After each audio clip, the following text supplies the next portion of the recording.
نحمده ونصلي على رسوله الكريم أما بعد فأعوذ بالله من الشيطان الرجيم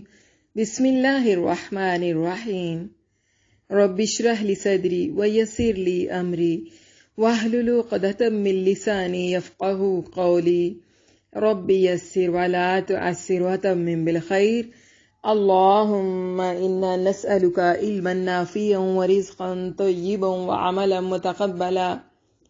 اللهم فقهنا فی الدین آمین۔ السلام علیکم ورحمۃ اللہ وبرکاتہ۔ کیسی ہیں آپ سب طالبات؟ دعا ہے اللہ سبحانہ و تعالی ہم سب کو صحت اور ایمان کی بہترین حالت پہ رکھے اور ہم سب سے اپنے دین کا بہترین کام لے، آمین۔ طالبات، الحمدللہ رجوع الی القرآن کے سلسلے میں آج ہمارا سبق نمبر 44 ہوگا انشاءاللہ۔ ہم لوگ پڑھ رہے ہیں سورۃ آل عمران۔ سورۃ آل عمران کا آج ہمارا سبق نمبر 2 ہوگا انشاءاللہ۔ سورۃ آل عمران پارہ نمبر 3 سبق نمبر 2 آیت نمبر 10 تا آیت نمبر 20۔ پارہ نمبر 3 سورۃ آل عمران لیسن نمبر 2 آیت نمبر 10 to 20۔ سب سے پہلے لفظی ترجمہ پڑھیں گے، اس کے بعد ہم انشاءاللہ اس کے رواں ترجمہ اور تفسیر کی طرف آئیں گے۔ تو شروع کرتے ہیں، آیت نکال لیجئے، سورۃ آل عمران کی آیت نمبر 10۔ بسم اللہ الرحمن الرحیم۔ ان بے شک الذین وہ لوگ جنہوں نے کفروا کفر کیا، لن تغنیا لن ہرگز نہیں، تغنیا کام آئیں گے، انہم ان کے، کن کے بھلا؟ کفروا جنہوں نے کفر کیا، اموالہم ان کے مال، ولا اور نہ، اولادہم ان کی اولاد، من اللہ اللہ سے مطلب اللہ کی پکڑ سے، شیئا کچھ بھی،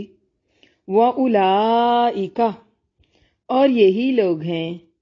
ہم یہی ہیں، وقود النار آگ کا ایندھن، کداب آل فرعون مانند عادت آل فرعون کی یا آل فرعون کی طرح، والذین اور ان لوگوں کے حال کی طرح جو من قبلہم ان سے پہلے تھے، کذبوا انہوں نے جھٹلا دیا، بآیاتنا ہماری آیات کو، فأخذہم اللہ پس اللہ نے انہیں پکڑ لیا، بذنوبہم ساتھ ان کے گناہوں کے یا ان کے گناہوں کی وجہ سے، واللہ اور اللہ شدید العقاب بہت سخت سزا دینے والا ہے۔ قل کہہ دیجئے، للذین ان لوگوں کے لیے جنہوں نے کفروا کفر کیا،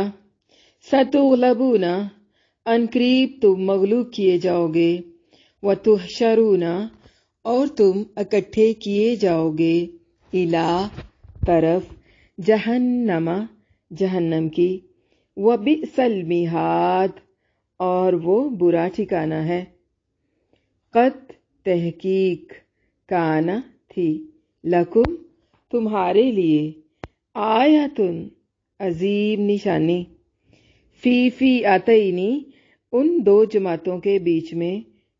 التقطا جو ایک دوسرے کے آمنے سامنے ہوئی یا ایک دوسرے کے مد مقابل آئیں،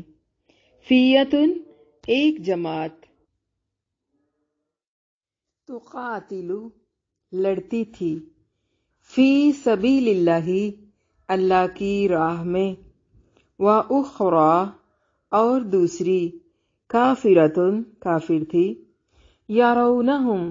یہ ان کو دیکھتے تھے، مثلیہم اپنے سے دگنا، رأی العین آنکھوں سے دیکھنا یعنی کھلی آنکھوں سے دیکھنا، واللہ اور اللہ یؤید ہمت دیتا ہے یا قوت دیتا ہے، بنصرہ اپنی مدد کے ساتھ، من یشاء جسے چاہتا ہے، ان بے شک فی ذالکہ اس میں لعبرتن یقیناً بہت بڑی عبرت ہے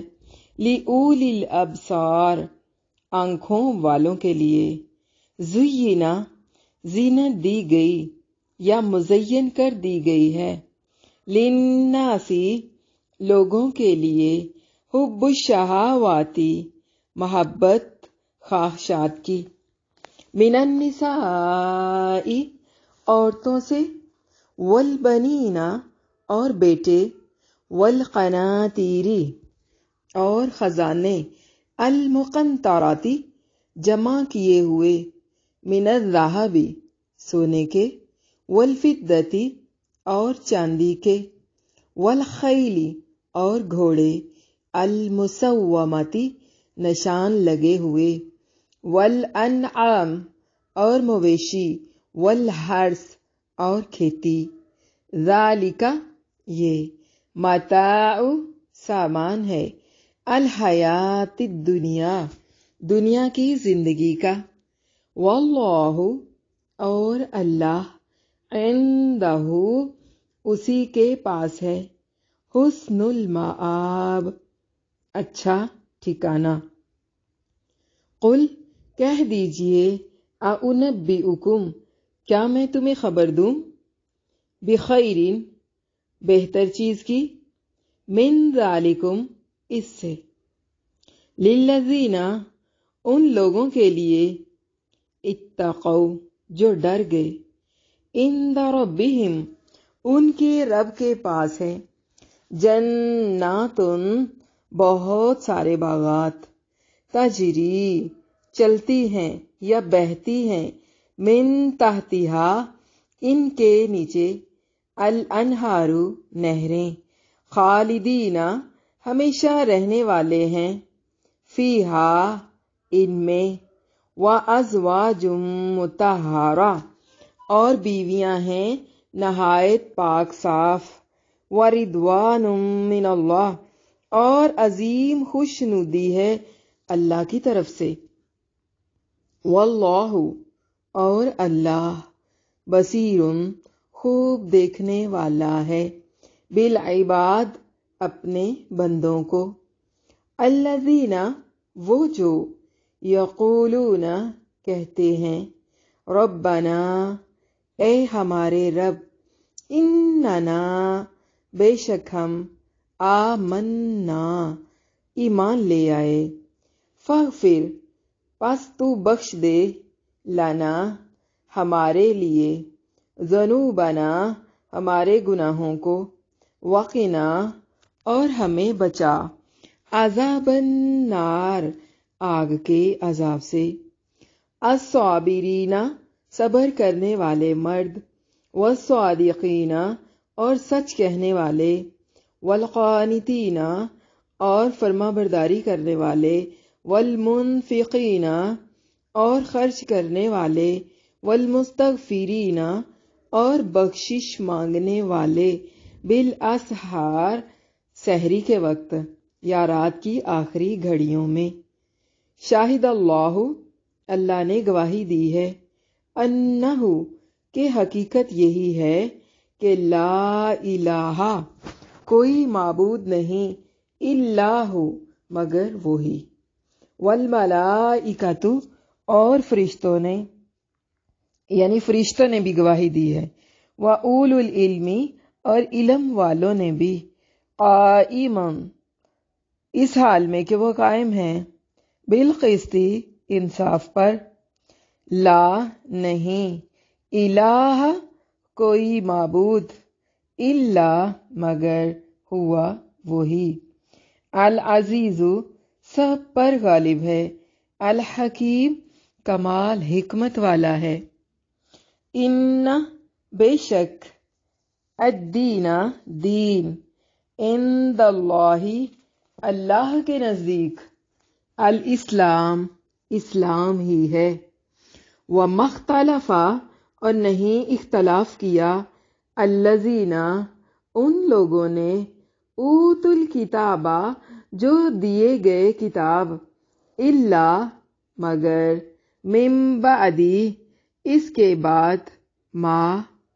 کے جاءہم آیا ان کے پاس العلم علم بغیم ضد کی وجہ سے یا سرکشی کی وجہ سے بینہم آپس میں ومن یکفر اور جو کوئی کفر کرے یا انکار کرے بآیات اللہ اللہ کی آیات کے ساتھ فإن اللہ تو بے شک اللہ تعالی سریع بہت جلد الحساب حساب لینے والا ہے یا عنقریب اللہ حساب لینے والا ہے۔ فَإِن پھر اگر حاجو کا وہ تجھ سے جھگڑا کریں فَقُل پس کہہ دے اسلمت میں نے جھکا لیا وجہیا اپنا چہرہ للہ اللہ کے لیے ومن اتبعان اور اس نے بھی جس نے میری پیروی کی وقل اور کہہ دیجئے للذین ان لوگوں کے لیے جو اوتو دیے گئے الکتابہ کتاب والامیین اور ان پڑھوں سے اسلمتم کیا تم تابع ہو گئے فَإِن پھر اگر اسلموا وہ تابع ہو جائیں فَقَدِ اهْتَدَوْا تو یقیناً وہ ہدایت پا گئے وَإِن اور اگر تولوا وہ پھر جائیں فَإِنَّمَا تو اس کے سوا کچھ نہیں کہ علیکا تیرے ذمے البلاغ پہنچا دینا ہے واللہ اور اللہ بصیر خوب دیکھنے والا ہے بالعباد اپنے بندوں کو۔ ان الذین کفروا لن تغنی عنہم اموالہم ولا اولادہم من اللہ شیئا بے شک جن لوگوں نے کفر کیا ان کے مال اور ان کی اولاد اللہ کے عذاب سے بچانے میں ان کے کچھ کام نہیں آئیں گے اور وہی لوگ وَأُولَئِكَ هُمْ وَقُودُ النَّارِ اور وہی لوگ آگ کا ایندھن ہیں كَدَابِ آلِ فِرْعَوْنَ وَالَّذِينَ مِن قَبْلِهِمْ كَذَّبُوا بِآيَاتِنَا فَأَخَذَهُمُ اللَّهُ بِذُنُوبِهِمْ وَاللَّهُ شَدِيدُ الْعِقَابِ ان کا انجام یا ان کا حال آل فرعون اور ان لوگوں کا سا ہوگا جو ان سے پہلے تھے انہوں نے ہماری آیتوں کو جھٹلایا تو اللہ نے ان کے گناہوں کے باعث انہیں پکڑ لیا اور اللہ سخت سزا دینے والا ہے یعنی قیامت کے دن مال اور بیٹے کسی کے کام نہیں آنے والے۔ ارشاد باری تعالیٰ ہے اللہ تعالیٰ کفار کے بارے میں فرماتے ہیں کہ وہ جہنم کی آگ کا ایندھن ہے یوم لا ينفع الظالمین معذرتهم ولہم اللعنہ ولہم سوء الدار سورۃ المومن جس دن ظالموں کو ان کی معذرت کچھ فائدہ نہیں دے گی اور ان کے لیے لعنت اور برا گھر ہے۔ دنیا میں انہیں جو مال اور اولاد ملے تھے وہ اللہ تعالیٰ کے ہاں کسی کام نہیں آئیں گے اور نہ وہ انہیں اللہ تعالیٰ کے عذاب سے اور اس کی دردناک سزا سے بچا سکیں گے، جیسا کہ ارشاد باری تعالیٰ ہے فَلَا تُجِبْكَ أَمْوَالُهُمْ وَلَا أَوْلَادُهُمْ إِنَّمَا يُرِيدُ اللَّهُ لِيُعَذِّبَهُمْ بِهَا فِي الْحَيَاةِ الدُّنْيَا وَتَزْهَقَ أَنفُسُهُمْ وَهُمْ كَافِرُونَ سورۃ توبہ۔ بس ان کے مال اور اولاد آپ کو حیرت اور تعجب میں نہ ڈال دیں، یقیناً اللہ چاہتا ہے کہ ان چیزوں کی وجہ سے دنیا کی زندگی میں ہی ان کو عذاب دے اور جب ان کی جان نکلے تو اس وقت بھی وہ کافر ہی ہوں۔ اور اللہ تعالیٰ نے فرمایا لا یغرنک تقلب الذین کفروا فی البلاد متاع قلیل ثم مأواہم جہنم وبئس المہاد۔ اے پیغمبر کافروں کا شہروں میں چلنا پھرنا آپ کو دھوکہ نہ دے، یہ دنیا کا تھوڑا سا فائدہ ہے، پھر آخرت میں تو ان کا ٹھکانہ دوزخ ہے اور وہ بری جگہ ہے۔ ارشاد باری تعالیٰ ہے ان الذین کفروا بے شک جو لوگ کافر ہوئے یعنی انہوں نے اللہ تعالیٰ کی آیات کے ساتھ کفر کیا، اس کے رسولوں کی تکذیب کی، اس کی کتاب کی مخالفت کی اور اللہ تعالیٰ نے اپنے انبیاء کی طرف جو وحی کی اس سے انہوں نے کوئی فائدہ نہ اٹھایا. لن تغنی عنہم اموالہم ولا اولادہم من اللہ شیئا واولئک ہم وقود النار. اس دن نہ تو ان کا مال ہی اللہ کے عذاب سے ان کو بچا سکے گا اور نہ ہی ان کی اولاد ان کے کچھ کام آئے گی، اور یہ لوگ آگ کا ایندھن ہے، یعنی جہنم کی آگ کا ایندھن ہوں گے. یہ وہ ایندھن ہوں گے جس سے جہنم کی آگ کو جلایا اور بھڑکایا جائے گا، جیسا کہ ارشاد باری تعالیٰ ہے انکم وما تعبدون من دون اللہ حسب جہنم. سورۃ الانبیاء. کافرو، بے شک اس روز تم اور جن کی تم اللہ کے سوا عبادت کرتے ہو دوزخ کا ایندھن ہوگے. ارشاد باری تعالیٰ ہے کداب آل فرعون،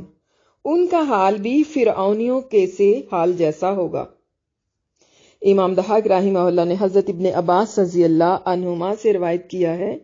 کہ اس کے معنی یہ ہیں کہ ان کا حال بھی فرعونیوں کے کرتوتوں کی طرح ہے، یعنی جس طرح وہ لوگ کیا کرتے تھے یہ لوگ بھی اسی طرح کرتے ہیں. تو بعض مفسرین نے دابا کے معنی فرعونیوں کے طریقہ کار یعنی ان کی عادتوں کے جیسی عادتیں بتایا ہے، ان کے کاموں کے جیسے کام، یعنی جس طرح وہ کرتے تھے انہی سے ملتے جلتے کام کرنا. اور یہ جو سارے الفاظ ہیں قریب قریبی ہیں اور ہم معنی ہیں. دعاب کے معنی کرتوت، حالت، شان، امر اور عادت کے ہیں، جس طرح کہ لا یزال ھذا دأبی ودائک، میری اور آپ کی یہ عادت ہمیشہ رہے گی. تو اس آیت کریمہ کے معنی یہ ہیں کہ کفار کے مال اور اولاد ان کے کسی کام نہیں آ سکیں گی، بلکہ انہیں ہلاک کر کے عذاب میں مبتلا کر دیا جائے گا، جیسا کہ فرعونیوں اور ان سے پہلے لوگوں کا حال ہوا جو اللہ تعالیٰ کے پاس سے آیات اور روشن دلائل لانے والے انبیاء کرام کی تکذیب کرتے رہے. اور فرمان الہی ہے واللہ شدید العقاب، اور اللہ سخت عذاب کرنے والا ہے،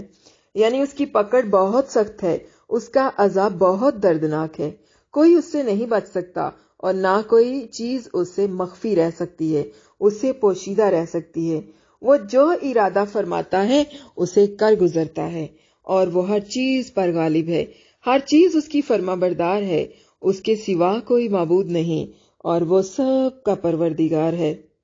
قُلِ الَّذِينَ كَفَرُوا سَتُغْلَبُونَ وَتُحْشَرُونَ إِلَىٰ جَهَنَّمَ وَبِئْسَ الْمِہَادُ. اے نبی، جن لوگوں نے کفر کیا ان سے کہہ دیجئے ان قریب تم مغلوب ہو جاؤ گے اور تم جہنم کی طرف اکٹھے کیے جاؤ گے یا ہانکے جاؤ گے، اور وہ برا ٹھکانہ ہے. قَدْ كَانَ لَكُمْ آیاتٌ فِی فِئَتَیْنِ الْتَقَاتَا فِئَةٌ تُقَاتِلُ فِی سَبِیلِ اللَّهِ وَأُخْرَى كَافِرَةٌ يَرَوْنَهُم مِثْلَیہم رَأْیَ الْعَیْنِ وَاللَّهُ یُؤَیِّدُ بِنَصْرِہ مَن یشاء. تحقیق تمہارے لیے ان دو گروہوں میں ایک بڑی نشانی ہے جو بدر میں باہم ٹکرائے. ایک گروہ اللہ کی راہ میں لڑ رہا تھا اور دوسرا گروہ کافر تھا. مسلمان ظاہری آنکھوں سے ان کو اپنے سے دوگنا دیکھ رہے تھے، اور اللہ اپنی مدد سے جس کو چاہتا ہے قوت دیتا ہے.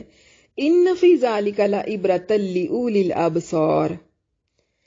بے شک اس میں بصیرت والوں کے لیے عبرت ہے. یعنی یہود کو مغلوب ہونے کی ترغیب اور غزوہ بدر سے عبرت حاصل کرنے کی ترغیب دی جا رہی ہے. ارشاد باری تعالیٰ ہے کہ اے محمد صلی اللہ علیہ وسلم، آپ کافروں سے کہہ دیجئے ستغلبون، کہ انقریب تم مغلوب کیے جاؤ گے، یعنی دنیا میں، وتحشرون، اور تم اکٹھے کیے جاؤ گے یعنی قیامت کے دن، الی جہنم وبئس المہاد، جہنم کی طرف، اور وہ بہت بری جگہ ہے. محمد بن اسحاق بن یسار نے عاصم بن عمر بن قتادہ رحمہ اللہ سے روایت کیا ہے کہ رسول اللہ صلی اللہ علیہ وسلم جنگ بدر کے حالات و واقعات سے فارغ ہونے کے بعد جب مدینہ تشریف لائے تو آپ نے بنو قینقاع کے بازار میں یہودیوں کو جمع کیا اور فرمایا، اے یہودیوں، مسلمان ہو جاؤ کہ کہیں تمہیں بھی قریشیوں کی سی سزا اور ذلت کا سامنا نہ کرنا پڑے. انہوں نے جواب دیا، اے محمد صلی اللہ علیہ وسلم، تو ہمیں اپنے ساتھیوں کی طرح خیال کرتا ہے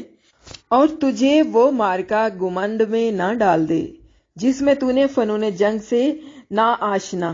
چند لوگوں کو ہرا دیا تھا، یہ تو تجھے ان کے مقابلے میں ایک موقع مل گیا تھا۔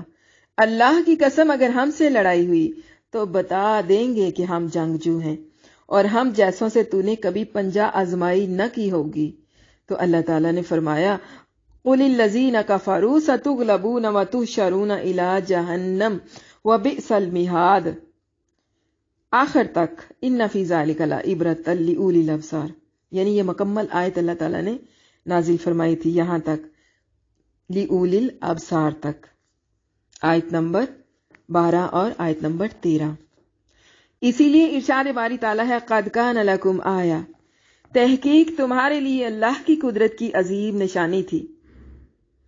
یعنی یہودیوں تم نے جو کچھ کہا اس میں بھی اللہ تعالیٰ کی قدرت کی ایک عظیم الشان نشانی تھی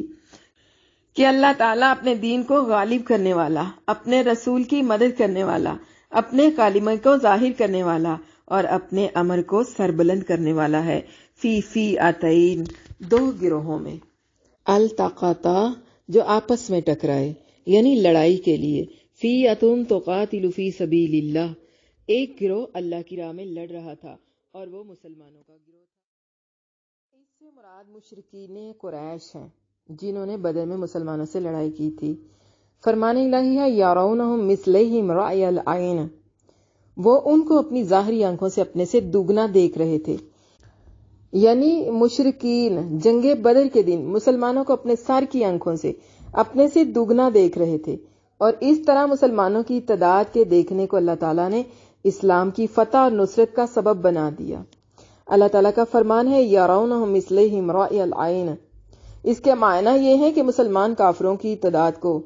اپنے سے دگنا دیکھ رہے تھے، لیکن اس کے باوجود اللہ تعالیٰ نے انہیں کافروں پر مدد دی اور انہیں فتح اور کامیابی دی۔ حضرت عبداللہ بن مسعود رضی اللہ عنہما فرماتے ہیں کہ ہم نے مشرکوں کا جائزہ لیا تو معلوم ہوا کہ وہ ہم سے دگنا ہے، اور ہم نے پھر انہیں دیکھا تو یوں نظر آیا کہ تعداد میں ہمارے برابر ہیں، ان میں ایک آدمی بھی زیادہ نہیں ہے۔ یہی معنی ہے اس ارشاد باری تعالیٰ کی وَإِذْ يُرِيكُمُوهُمْ إِذَا الْتَقَيْتُمْ فِي أَعْيُنِكُمْ قَلِيلٌ وَيُقَلِّلُكُمْ فِي أَعْيُنِهِمْ، سورۃ انفال۔ اور اس وقت جب تم ایک دوسرے کے مد مقابل ہوئے تو کافروں کو تمہاری نظروں میں تھوڑا کر کے دکھانا اور تم کو ان کی نگاہوں میں تھوڑا کر کے دکھانا، یعنی مقصد تھا تمہارا کافروں کی نظروں میں تھوڑا کر کے دکھانا اور کافروں کا تمہاری نظر میں، یعنی جب تم ایک دوسرے کے مد مقابل ہوئے تو کافروں کو تمہاری نظروں میں تھوڑا کر کے دکھاتا تھا اور تم کو ان کی نگاہوں میں تھوڑا کر کے دکھاتا تھا۔ ابو اسحاق ابو عبیدہ سے اور وہ عبداللہ بن مسعود رضی اللہ عنہ سے روایت کرتے ہیں کہ کافر ہماری نظروں میں بہت تھوڑے کر کے دکھائے گئے، حتیٰ کہ میں نے اپنے پاس کھڑے ایک شخص سے پوچھا کیا کافروں کی تعداد 70 ہوگی؟ اس نے کہا میرے خیال میں 100 ہوں گے۔ اور ہم نے جب ان کے ایک قیدی سے یہ پوچھا کہ تمہاری تعداد کتنی تھی تو اس نے بتایا کہ 1000۔ جب دونوں میں سے ہر ایک گروہ نے ایک دوسرے کو دیکھا تو مسلمانوں نے دیکھا کہ مشرک تعداد میں ان سے دگنا ہے، تاکہ وہ اللہ تعالیٰ پر توکل کریں، اسی کی طرف متوجہ ہو جائیں اور اسی کی ذات گرامی سے مدد طلب کریں۔ اسی طرح مشرکوں نے بھی مسلمانوں کو اپنی تعداد سے دگنا دیکھا تاکہ ان کے دلوں میں رعب، خوف اور جزع و فزع پیدا ہو جائے۔ پھر جب مارکا آرائی ہوئی تو دونوں گروہ ایک دوسرے کے مد مقابل صف آرا ہوئے تو اللہ تعالیٰ نے ان میں سے ہر ایک گروہ کو دوسرے کی نظر میں کم کر کے دکھایا تاکہ ان میں سے ہر ایک دوسرے پر حملہ آور ہو جائے۔ لِيَقْضِيَ اللَّهُ أَمْرًا كَانَ مَفْعُولًا، سورۃ انفال، تاکہ اللہ کو جو کام کرنا منظور تھا اسے کر ڈالے، یعنی حق و باطل میں فرق کر دے، کلمہ ایمان کو کفر اور طغیان پر غالب کر دے، مومنوں کو عزت اور سربلندی سے نوازے اور کافروں کو ذلت اور رسوائی سے دوچار کر دے، جیسا کہ ارشاد باری تعالیٰ ہے وَلَقَدْ نَصَرَكُمُ اللَّهُ بِبَدْرٍ وَأَنْتُمْ أَذِلَّةٌ، سورۃ آل عمران۔ اور تحقیق اللہ نے جنگ بدر میں بھی تمہاری مدد کی تھی اور اس وقت تم بے سر و سامان تھے، اور یہاں ارشاد فرمایا وَاللَّهُ يُؤَيِّدُ بِنَصْرِهِ مَن يَشَاءُ إِنَّ فِي ذَلِكَ لَعِبْرَةً لِأُولِي الْأَبْصَارِ۔ اور اللہ اپنی مدد سے جس کو چاہتا ہے مدد دیتا ہے۔ بے شک بصیرت والوں کے لیے اس واقعہ میں بڑی عبرت ہے، یعنی اس واقعہ میں اس شخص کے لیے عبرت ہے جس میں بصیرت اور فہم ہو، جس سے وہ اللہ تعالیٰ کی حکمت اور افعال تک رہنمائی حاصل کر سکے اور اللہ تعالیٰ کی اس جاری و ساری تقدیر کو معلوم کر سکے کہ وہ اپنے مومن بندوں کی اس دنیا کی زندگی میں بھی مدد فرماتا ہے اور آخرت میں بھی انہیں اپنی مدد اور رحمت سے نوازے گا۔ زُيِّنَ لِلنَّاسِ حُبُّ الشَّهَوَاتِ مِنَ النِّسَاءِ وَالْبَنِينَ وَالْقَنَاطِيرِ الْمُقَنطَرَةِ مِنَ الذَّهَبِ والفضة والخیل المسومة والانعام والحرث۔ لوگوں کے لیے خواہشات نفس کی محبت مزین یعنی پرکشش کر دی گئی ہے، یعنی عورتوں سے، بیٹوں سے، سونے اور چاندی کے جمع کیے ہوئے خزانوں کے ڈھیروں سے، نشان لگے عمدہ گھوڑوں سے، مویشیوں سے اور کھیتی سے۔ ذالک متاع الحیات الدنیا واللہ عندہ حسن المآب۔ یہ سب دنیاوی زندگی کا سامان ہے اور اچھا ٹھکانہ اللہ ہی کے پاس ہے۔ قل اعنبئکم بخیر من ذالکم للذین اتقوا عند ربہم جنات تجری من تحتها الانہار خالدین فیہا وازواج مطہرۃ ورضوان من اللہ واللہ بصیر بالعباد۔ اے نبی کہہ دیجئے، کیا میں تمہیں ان سے بہتر چیز بتاؤں؟ پرہیزگاروں کے لیے ان کے رب کے پاس باغ ہیں جن کے نیچے نہریں بہتی ہیں، وہ ان میں ہمیشہ رہیں گے اور وہاں ان کے لیے پاکیزہ بیویاں ہوں گی اور انہیں اللہ کی رضا حاصل ہوگی، اور اللہ اپنے بندوں پر خوب نظر رکھنے والا ہے۔ یعنی ان آیات کے اندر آیت نمبر 14 اور 15 دنیا کی زندگی کے بارے میں بات کی گئی ہے۔ یہاں پر اللہ تعالیٰ نے ان چیزوں کا ذکر فرمایا ہے جو لوگوں کے لیے دنیا کی اس زندگی میں مزین کر دی گئی اور ان کا مختلف لذتوں اور نعمتوں سے تعلق ہے۔ ان میں سے سب سے پہلے عورتوں کا ذکر کیا، کیونکہ عورتوں کا فتنہ سب سے زیادہ شدید ہے۔ جیسا کہ صحیح حدیث میں ہے، آپ صلی اللہ علیہ وسلم نے فرمایا، ما ترکت بعدی فتنۃ اضر علی الرجال من النساء۔ میں نے اپنے بعد کوئی ایسا فتنہ نہیں چھوڑا جو مردوں کے لیے عورتوں سے زیادہ نقصان دہ ہو، اور اگر عورتوں سے مقصود عفت، پاک دامنی اور کثرت اولاد کا حصول ہو تو یہ بات مطلوب اور مرغوب اور پسندیدہ ہے۔ جیسا کہ صحیح حدیث میں نکاح اور کثرت اولاد کی ترغیب دی گئی ہے۔ مثال کے طور پر حضرت ابن عباس رضی اللہ عنہما نے فرمایا، فَإِنَّ خَيْرَ هَذِهِ الْأُمَّةِ كَانَ أَكْثَرَهَا نِسَاءً۔ اس امت کے بہترین لوگ وہ ہیں جن کی عورتیں زیادہ ہوں گی۔ اللہ کے رسول صلی اللہ علیہ وسلم نے فرمایا، الدنیا متاع وخیر متاع الدنیا المرأة الصالحہ۔ دنیا ساز و سامان ہے اور دنیا کا بہترین سامان وہ نیک بیوی ہے جو اذا نظر الیہا سرتہ، جب اس کا شوہر اس کی طرف دیکھے تو اسے خوش کر دے، واذا امرہا اطاعتہ، اور جب اس کو حکم دے تو اس کی اطاعت کرے، واذا غاب عنہا حفظتہ، اور جب وہ اس سے غائب ہو تو اس کی حفاظت کرے، یعنی غیب میں اس کے اپنی حفاظت کرنی ہے، اگر وہ اس سے غائب ہو تو یہ اپنے نفس اور اس کے مال کی حفاظت کرے۔ یعنی دنیا ساز و سامان ہے اور دنیا کا بہترین ساز و سامان وہ نیک بیوی ہے جب اس کی طرف اس کا شوہر دیکھے تو وہ اسے خوش کر دے، اگر اسے حکم دے تو اس کی اطاعت بجا لائے، اور اگر وہ اس سے غائب ہو تو یہ اپنے نفس اور اس کے مال کی حفاظت کرے۔ اسی طرح ایک اور حدیث میں آپ صلی اللہ علیہ وسلم نے فرمایا، حبب الی النساء والطیب وجعل قرۃ عینی فی الصلاۃ۔ عورتوں اور خوشبو سے مجھے محبت ہے اور میری آنکھ کی ٹھنڈک نماز میں ہے۔ سبحان اللہ۔ حضرت عائشہ صدیقہ رضی اللہ عنہا سے روایت ہے کہ اللہ کے رسول صلی اللہ علیہ وسلم کو سب سے زیادہ محبت عورتوں کے علاوہ گھوڑوں سے تھی۔ بیٹوں سے محبت کبھی تو فخر اور زینت کے لیے ہوتی ہے، اور اس کا یہی وہ پہلو ہے جس کا ذکر اس آیت میں ہے، اور کبھی محبت اس لیے ہوتی ہے تاکہ نسل انسانی اور حضرت محمد صلی اللہ علیہ وسلم کی امت کے ان لوگوں میں اضافہ کیا جائے جو اللہ وحدہ لا شریک کی عبادت کرتے ہیں۔ پس یہ محبت قابل تعریف اور قابل ستائش ہے، کیونکہ حدیث سے یہ بات ثابت ہے کہ اللہ کے رسول صلی اللہ علیہ وسلم نے فرمایا تزوج الودود الولود فإنی مقاصر بکم الامم، زیادہ محبت کرنے والی اور زیادہ بچے دینے والی عورت سے نکاح کرو، کیونکہ قیامت کے دن تمہاری کثرت کی وجہ سے میں امتوں پر فخر کروں گا۔ اسی طرح مال کی محبت کبھی فخر، غرور، کمزوروں پر تکبر اور فقیروں پر ظلم کے لیے ہوتی ہے، تو یہ محبت مذموم ہے۔ اور کبھی یہ محبت اس لیے ہوتی ہے کہ مال کو تقرب الہی کے حصول، صلہ رحمی اور نیکی اور تقوی کے دیگر کاموں میں خرچ کیا جائے، تو یہ محبت شرعاً قابل تعریف اور قابل ستائش ہے۔ قنطار کہتے ہیں خزانے کا ڈھیر۔ اس کی مقدار کے بارے میں مفسرین میں اختلاف ہے اور اس کے بارے میں کئی ایک اقوال ہیں، جن کا خلاصہ یہ ہے کہ بہت زیادہ مال کو عربی میں قنطار کہا جاتا ہے۔ پھر گھوڑے سے محبت کی 3 قسمیں ہیں۔ پوائنٹ بھی نوٹڈ۔ گھوڑے کی محبت کی 3 قسمیں ہیں۔ نمبر 1، گھوڑوں والے کبھی تو انہیں اللہ کی راہ کے لیے تیار رکھتے ہیں اور جب ضرورت پیش آئے تو گھوڑوں پر سوار ہو کر جہاد کرتے ہیں، تو ان لوگوں کو گھوڑے پالنے کی وجہ سے اجر و ثواب ملتا ہے۔ نمبر 2، کچھ لوگ اہل اسلام سے دشمنی اور ان پر فخر کرنے کے لیے گھوڑے پالتے ہیں، انہیں گھوڑے پالنے کی وجہ سے گناہ ہوتا ہے۔ اور نمبر 3، کچھ لوگ معاش کمانے اور گھوڑوں کی نسل کی بقا کے لیے انہیں پالتے ہیں اور ان کے بارے میں اللہ کے حق کو بھی فراموش نہیں کرتے، تو یہ گھوڑے اپنے مالکان کے لیے ستر پوشی کا کام کرتے ہیں، جیسا کہ ارشاد باری تعالیٰ ہے وَأَعِدُّوا لَهُم مَّا اسْتَطَعْتُم مِّن قُوَّةٍ وَمِن رِّبَاطِ الْخَيْلِ،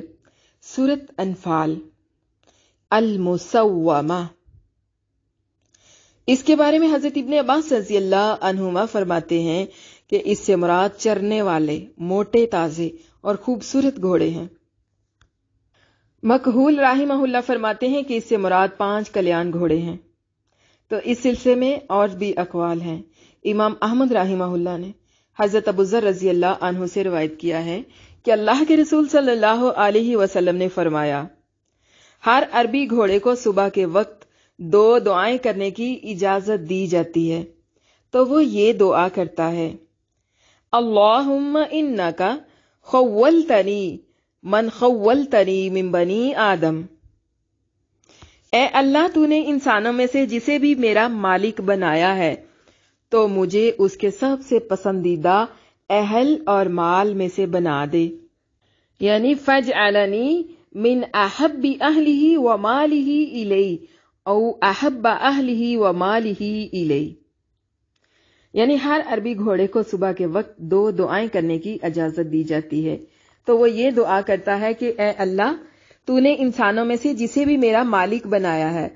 تو مجھے اس کے سب سے پسندیدہ اہل اور مال میں سے بنا دے، یا یہ کہا کہ مجھے اس کا سب سے زیادہ پسندیدہ اہل اور مال بنا دے۔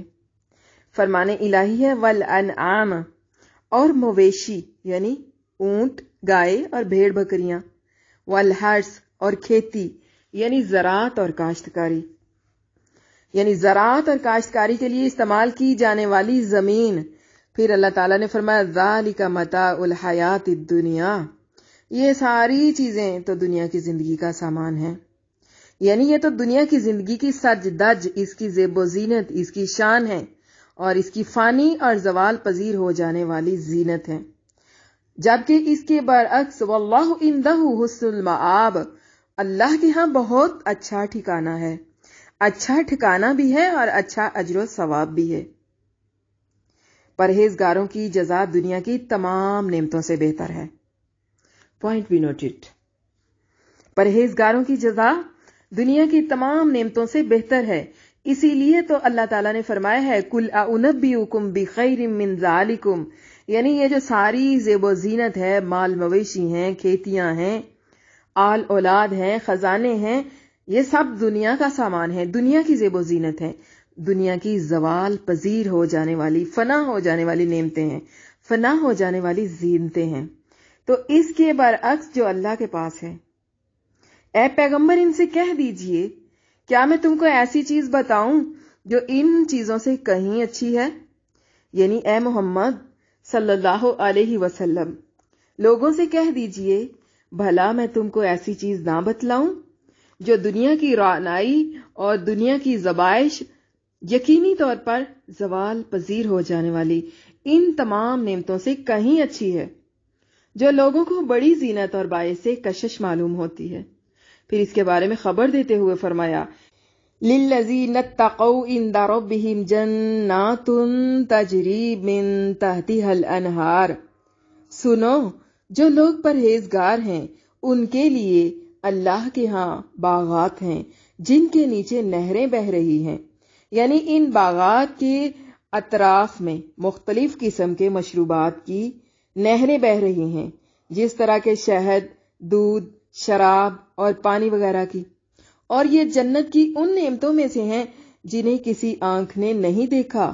کسی کان نے نہیں سنا اور کسی انسان کے دل میں ان کا تصور تک نہیں آیا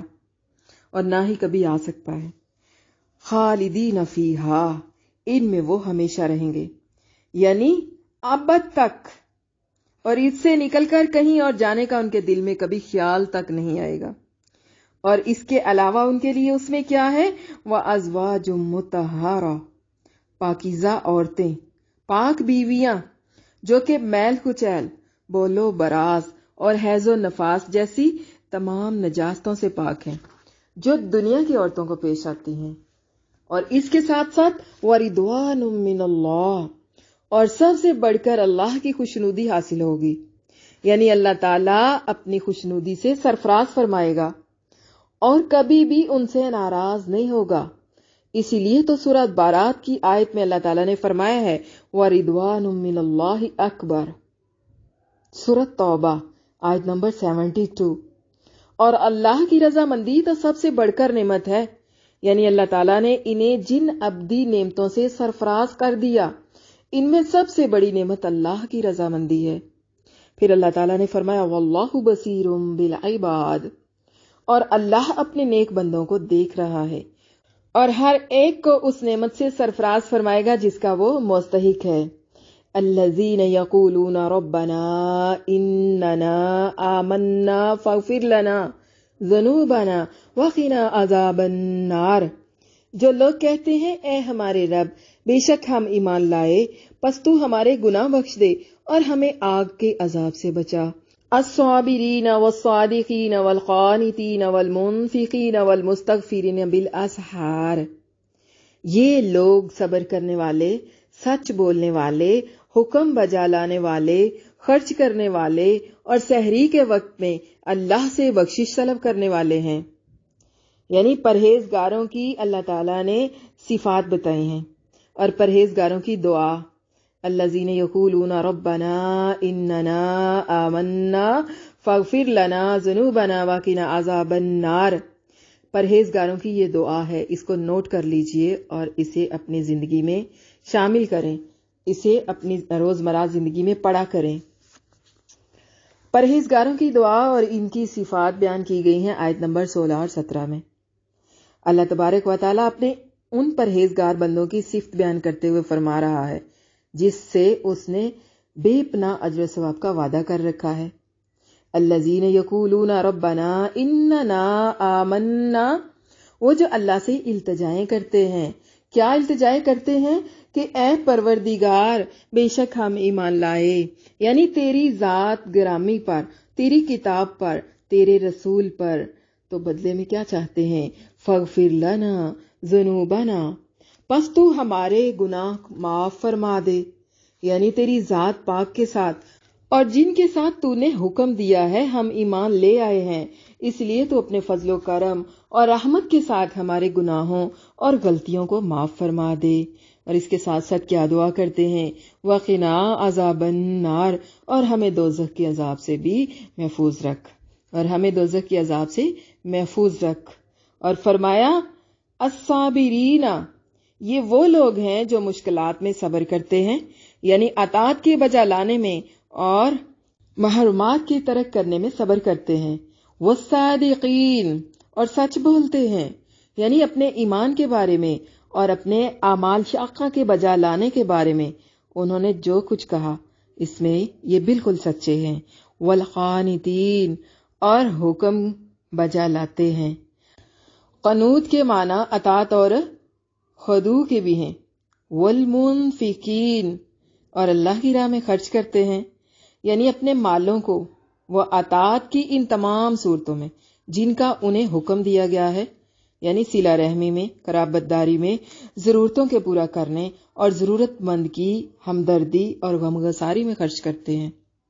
اس کے ساتھ ساتھ والمستغفرین بالاسحار، اور سحری کے وقت اپنے گناہوں کی معافی مانگا کرتے ہیں۔ تو یہ جو آیت ہے، اس آیت میں سحری کے وقت میں توبہ استغفار کرنے کی فضیلت بیان کی گئی ہے، اور یہ آیت سحری کے وقت توبہ استغفار کی فضیلت پر دلالت کرتی ہے۔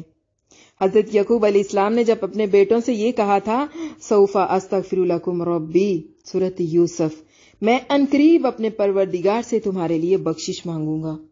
تو انہوں نے اپنی دعا کو وقت سحر تک مؤخر کر دیا تھا۔ صحیحین میں، مسانید اور سنن میں کئی سندوں سے صحابہ کرام رضی اللہ عنہم کی ایک جماعت سے روایت ہے کہ رسول اللہ صلی اللہ علیہ وسلم نے فرمایا،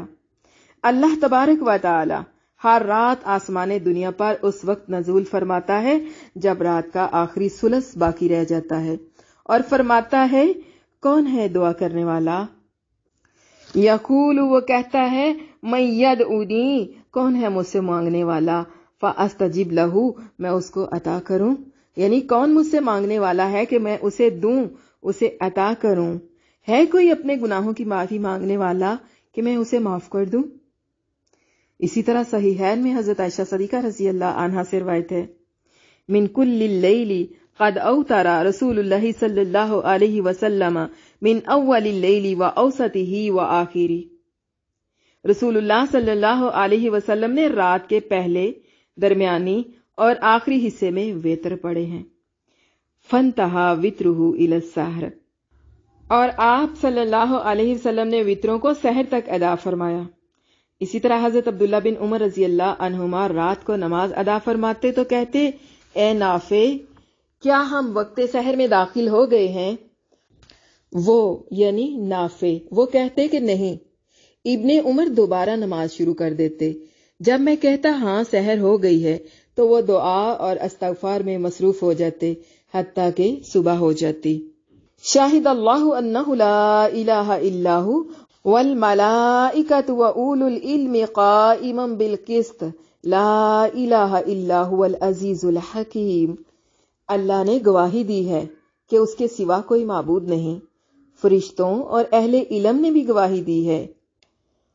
اور وہ انصاف کے ساتھ قائم ہے، اس کے سوا کوئی معبود نہیں، وہ غالب ہے، خوب حکمت والا۔ ان الدین عند اللہ الاسلام وما اختلف الذین اوتوا الکتاب الا من بعد ما جاءہم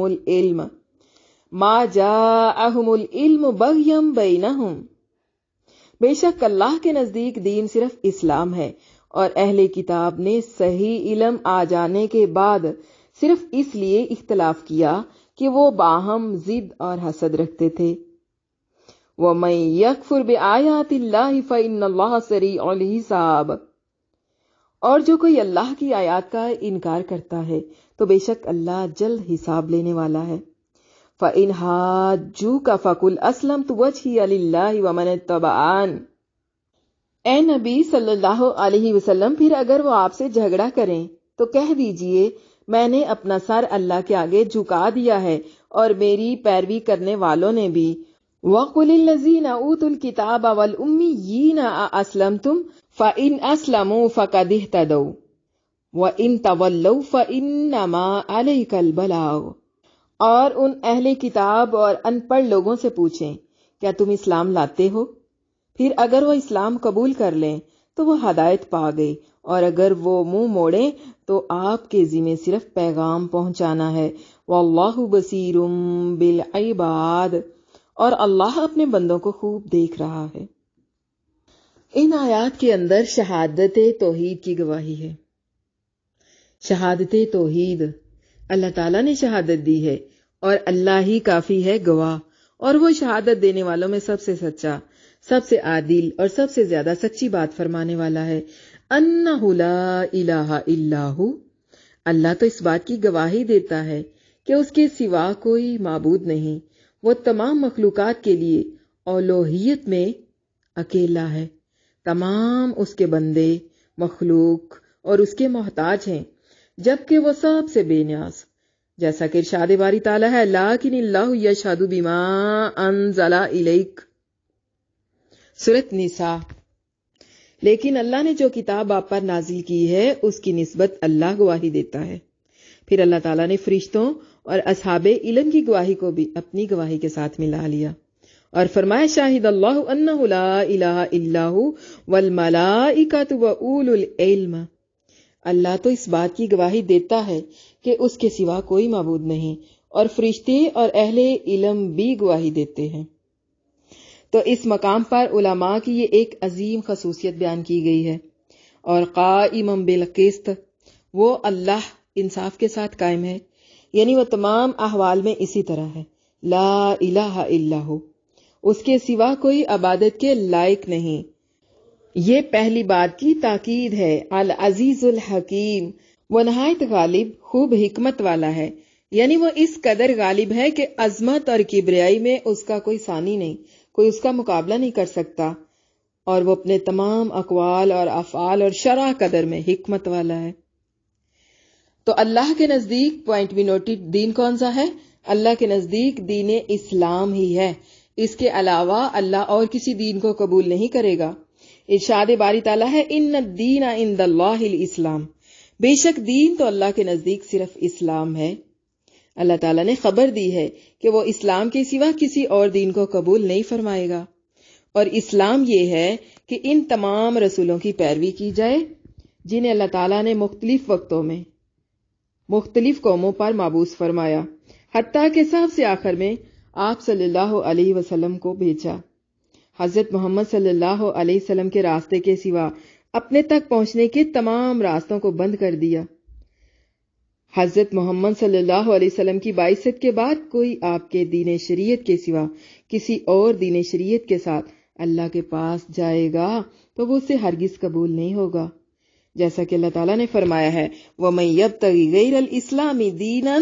فَلَن يُقْبَلَ مِنْهُ، سورۃ آل عمران۔ اور جو شخص اسلام کے سوا کسی اور دین کا طالب ہوگا وہ اس سے ہرگز قبول نہیں کیا جائے گا۔ اس آیت کے اندر اللہ تعالیٰ نے یہ بھی فرمایا کہ مقبول اور پسندیدہ دین صرف اور صرف اسلام ہے۔ ان الدین عند اللہ الاسلام، بے شک دین تو اللہ کے نزدیک صرف اسلام ہے۔ پھر اللہ تعالیٰ نے فرمایا کہ جن لوگوں کو پہلے کتاب دی گئی تھی تو انہوں نے رسولوں کی بعثت اور کتابوں کے نزول کی حجت پوری ہونے کے بعد اختلاف کیا، پس فرمایا وَمَا اخْتَلَفَ الَّذِينَ أُوتُوا الْكِتَابَ إِلَّا مِن بَعْدِ مَا جَاءَهُمُ الْعِلْمُ بَغْيًا بَيْنَهُمْ، اور اہل کتاب نے جو اس دین سے اختلاف کیا تو علم حاصل ہونے کے بعد آپس کی ضد سے کیا، یعنی بعض نے بعض سے ضد کی اور حسد، بغض اور دشمنی کی وجہ سے حق میں اختلاف کیا۔ بعض کو بعض کے بغض نے اس بات پر مجبور کیا کہ وہ اس کے تمام اقوال اور افعال میں اس کی مخالفت کرنے لگے،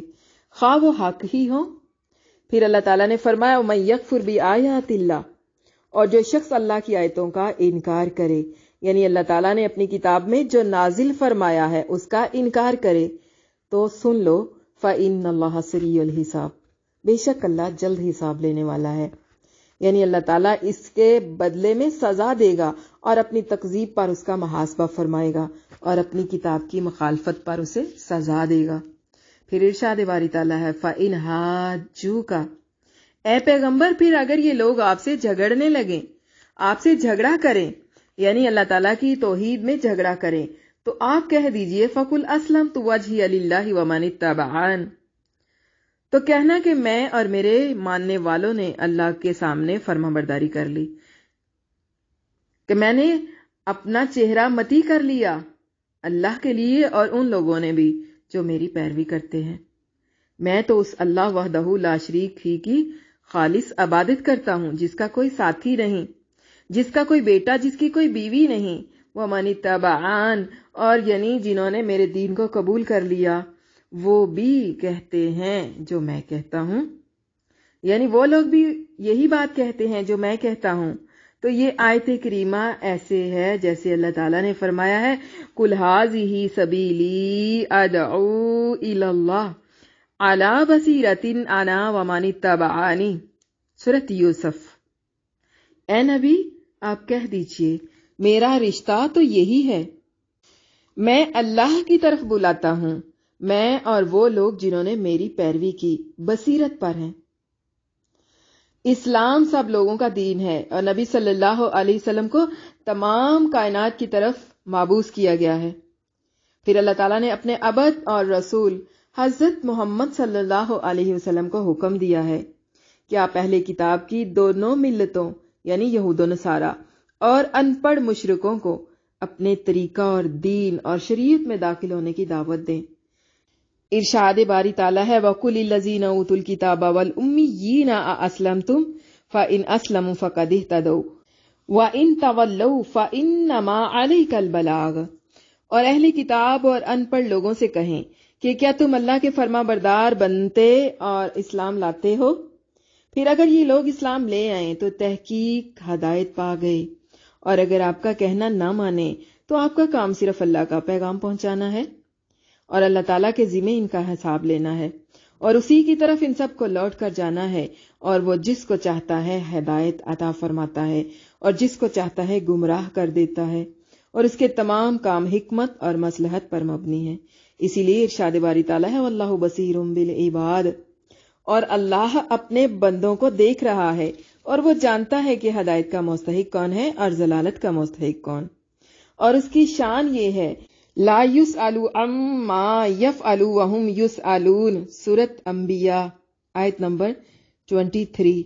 وہ جو کام کرتا ہے اس کی بابت اس سے پوچھ گچھ نہیں ہوگی، اور جو کام یہ لوگ کرتے ہیں اس کی ان سے پوچھ گچھ ہوگی،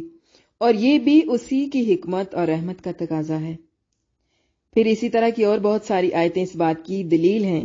کہ اللہ کے رسول صلی اللہ علیہ وسلم کو ساری کائنات کی طرف مابعوث فرمایا گیا۔ ارشاد باری تعالیٰ ہے قُلْ یَا أَیُّہَا النَّاسُ إِنِّی رَسُولُ اللَّهِ إِلَیکُمْ جَمِیعًا، سورۃ اعراف آیت نمبر 158۔ اے نبی صلی اللہ علیہ وسلم کہہ دیجئے اے لوگو میں تم سب کی طرف اللہ کا بھیجا ہوا رسول ہوں۔ اور فرمایا تبارک الذی نزل الفرقان علی عبدہ لیکون للعالمین نذیرا، سورۃ فرقان۔ وہ اللہ بہت ہی بابرکت ہے جس نے اپنے بندے پر فرقان نازل فرمایا تاکہ وہ جہاں والوں کے لیے ڈرنے والا بنے۔ جس طرح کہ صحیح بخاری اور مسلم اور اس کے علاوہ اور دیگر کتابوں میں بھی تواتر کو پہنچی ہوئی حدیث مبارکہ ہیں کہ نبی کریم صلی اللہ علیہ وسلم نے دنیا کے بادشاہوں اور مختلف انسانی گروہوں یعنی عرب و عجم، اہل کتاب اور ان پڑھ لوگوں کو خطوط لکھ کر دعوت اللہ دی تاکہ اس سلسلے میں اللہ کے حکم کی اطاعت بجا لائیں۔